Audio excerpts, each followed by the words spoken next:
এই বিদেশ ভ্রমণে গিয়ে আমাদের মাননীয় প্রধানমন্ত্রী তিনি অত্যন্ত গুরুত্বপূর্ণ কয়েকটি কথা বলেছেন, যার ফলে বিশ্ব কিন্তু সেই কথাগুলি মন দিয়ে শোনার চেষ্টা করছে। এই কথাগুলোর মধ্যে কিন্তু নিহিত রয়েছে বর্তমানে বিশ্বের সংকট। তিনি কি বলেছেন? তিনি বলেছেন এটা একটি সংকটের দশক, দারিদ্র ফিরতে পারে। তিনি মনে করে দিয়েছেন কোভিড সময়কালে কি ঘটেছিল গোটা বিশ্বজুড়ে। তিনি মনে করিয়ে দিয়েছেন 2022 সালে রাশিয়া ইউক্রেন যুদ্ধ যখন শুরু হয়, ক্রুড অয়েলের দাম যখন $120 প্রতি ব্যারেল ছাড়িয়ে যায়, সেই সময় কিভাবে ইনফ্লেশন বা মূল্যবৃদ্ধি দারুণভাবে ভারতীয়দের প্রভাবিত করেছিল। ইরান আমেরিকার যে যুদ্ধ চলছে এবং তার ফলে যেভাবে তেলের যে সাপ্লাই রয়েছে সেটা প্রায় বন্ধ হবার মুখে, বিশেষত স্ট্রেট অফ হরমুজের মাধ্যমে এবং প্রাকৃতিক গ্যাস।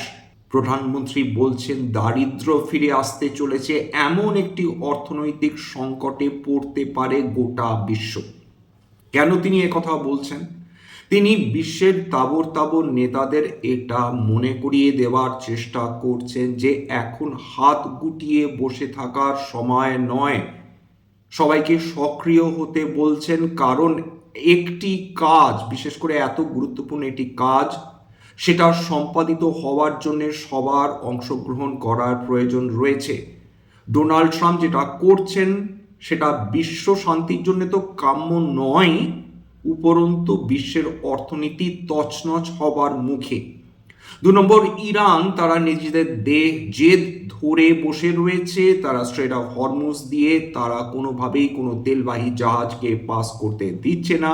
সম্প্রতিকালে তারা ভারতের পতাকাবাহী একটি তেলের জাহাজকে তারা আক্রমণ করে বসেছে। ইউনাইটেড নেশনসে ভারতবর্ষ এর তীব্র প্রতিবাদ জানিয়েছে যে যখন এই আক্রমণ করা হয়েছে ভারতীয় জাহাজের ওপর, তখন কিন্তু ইরানের বিদেশ মন্ত্রী ব্রিক্স সম্মেলনের জন্য অলরেডি ভারতবর্ষে উপস্থিত হয়ে রয়েছে।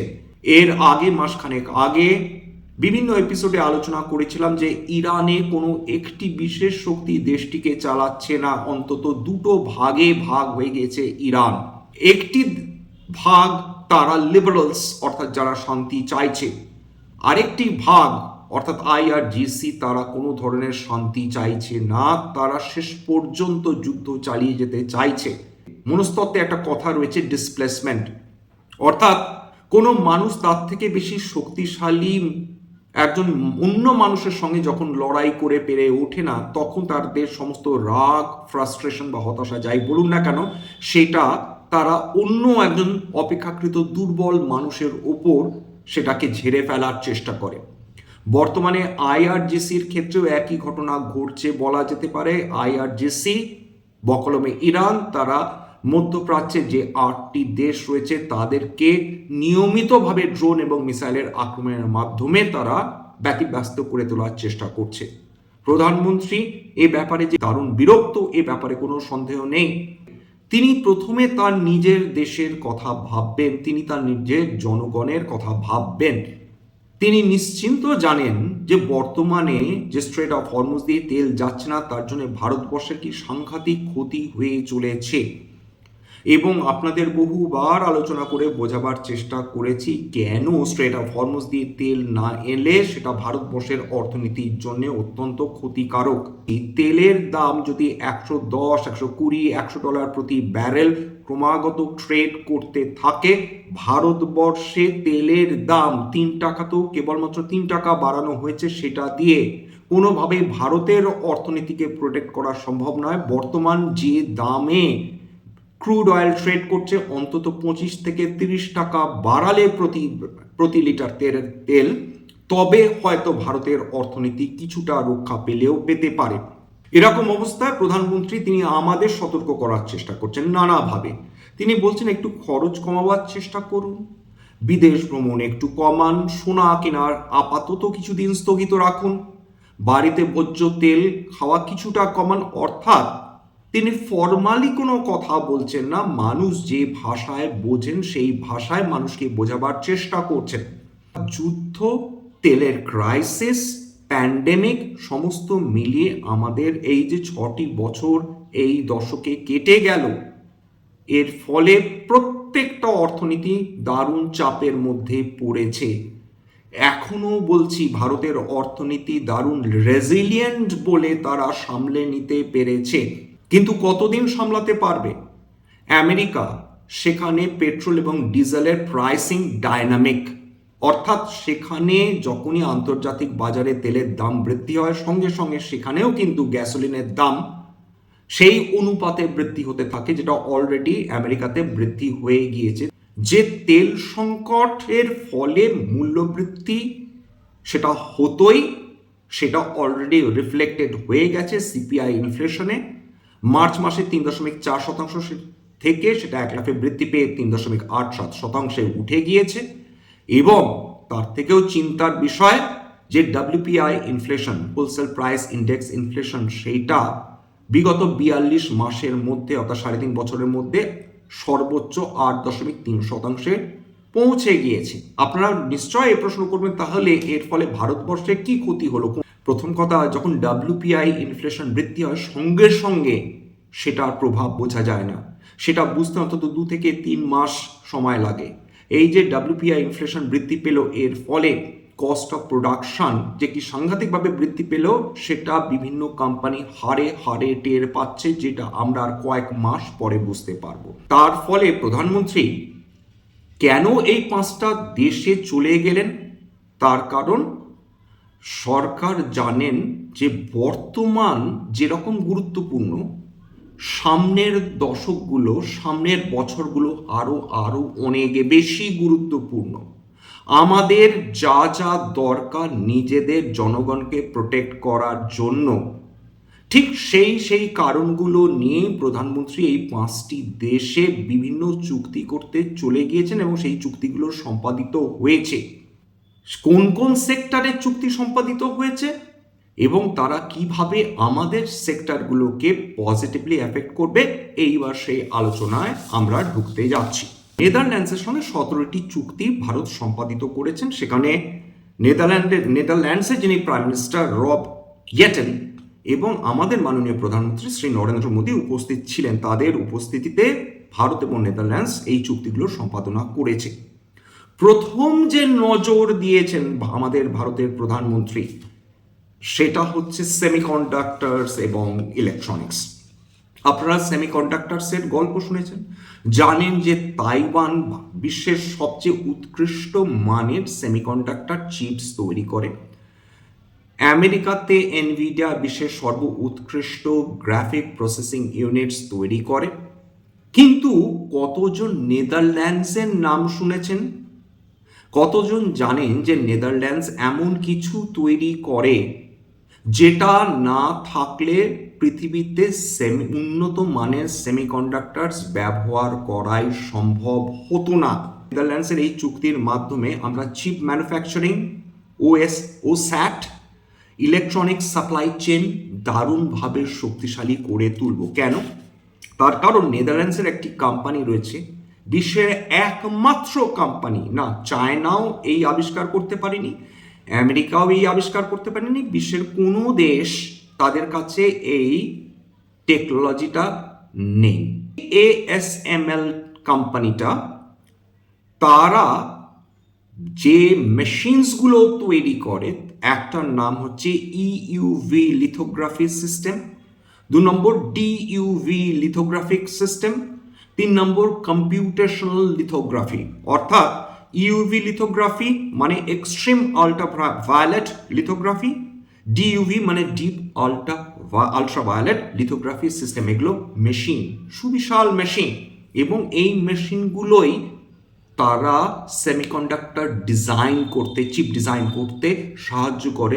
প্রত্যেকটা দেশ, বিশ্বের যতগুলো দেশ সেমিকন্ডাক্টরস উৎপাদন করে, তারা প্রত্যেকে কিনতে বাধ্য নেদারল্যান্ডসের এই ASML টেকনোলজির কাছ থেকে এই বিভিন্ন ধরনের লিথোগ্রাফি মেশিন, যেটা ছাড়া কোনো ধরনের সেমিকন্ডাক্টরস উৎপাদন করা সম্ভবপরই হবে না।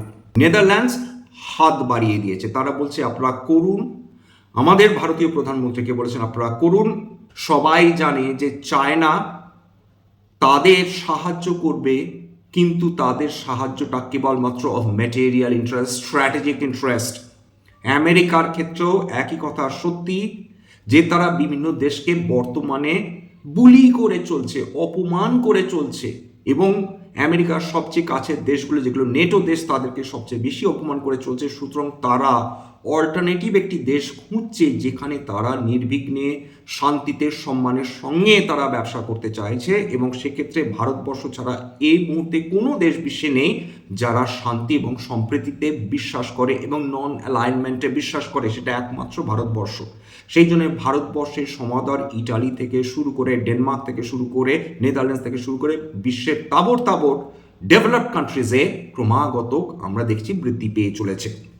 2 নম্বর, ক্রিটিক্যাল মিনারেলস। আপনাদের সঙ্গে বহুবার আলোচনা করেছি ক্রিটিক্যাল মিনারেলসের গুরুত্ব কি। সেটা ছাড়া বিশ্ব পঙ্গু হয়ে যাবে। এই মোবাইলসে ক্রিটিক্যাল মিনারেলসের ব্যবহার রয়েছে, মিসাইলসে ক্রিটিক্যাল মিনারেলসের ব্যবহার রয়েছে, ব্যাটারি এনার্জি স্টোরেজ সিস্টেম বা ইলেকট্রিক ভেহিকেলস ক্রিটিক্যাল মিনারেলসের ব্যবহার রয়েছে। সেই ক্ষেত্রে EV, renewable energy equipments, speciality material sector সমস্ত কিছুতে চুক্তি সম্পাদিত হয়েছে। 3 নম্বর, ডিফেন্স এবং ম্যারিটাইম। ডিফেন্স ম্যানুফ্যাকচারিং, এই পরস্পর দুটি দেশ দুজনের হ্যান্ড হোল্ডিং করছে। Ship building, Naval water infrastructure দারুণভাবে উপকৃত হবে, কারণ নেদারল্যান্ডস তারা টেকনোলজি সাপ্লাই করবে, ভারত ম্যানুফ্যাকচারিং করবে। 4 নম্বর, ওয়াটার ম্যানেজমেন্ট এবং ইনফ্রাস্ট্রাকচার। তৃতীয় বিশ্বযুদ্ধ, বিশেষজ্ঞরা যেটা বলছেন তৃতীয় বিশ্বযুদ্ধ হবে গ্লেসিয়ারগুলো দখল করার জন্য, কারণ সামনের কয়েক দশকে এতটাই তীব্র জল সংকট হবে যে water infrastructure, water engineering, water management ছাড়া কোনো দেশ বাঁচতে পারবে না। ওয়াটার ম্যানেজমেন্ট এবং ইনফ্রাস্ট্রাকচার, যেখানে smart irrigation, flood control, urban water flow এবং আরবান ওয়াটার ইনফ্রাস্ট্রাকচার ডেভেলপমেন্ট, সব কিছুতে এই দুটি দেশ পরস্পরকে সাহায্য করবে। এগ্রিকালচারাল টেকনোলজি এবং food processing, green house farming, cold chain storage, কৃষি প্রযুক্তিতে কিভাবে গ্রোথ এনহান্সমেন্ট হবে, সেই ক্ষেত্রেও এই দুটি দেশ চুক্তি সম্পাদিত করেছে। ক্লিন এনার্জি এবং infrastructure, renewable energy, green hydrogen, medical technology কোম্পানিজগুলো এই চুক্তির দ্বারা লাভবান হওয়ার সম্ভাবনা রয়েছে। আমাদের ফোকাসগুলো আরেকবার সংক্ষিপ্তভাবে বললে, semiconductor sectors, defence sectors, water technology, agriculture technology related যত ইন্ডিয়ান কোম্পানিজ রয়েছে তার উপর থাকবে। সামনের কয়েকটা মাস কিন্তু দারুণ চ্যালেঞ্জিং থাকবে। টাকা আরো দুর্বল হওয়ার সম্ভাবনা রয়েছে, যথেষ্ট সম্ভাবনা রয়েছে। কেন এই কথা বলছি?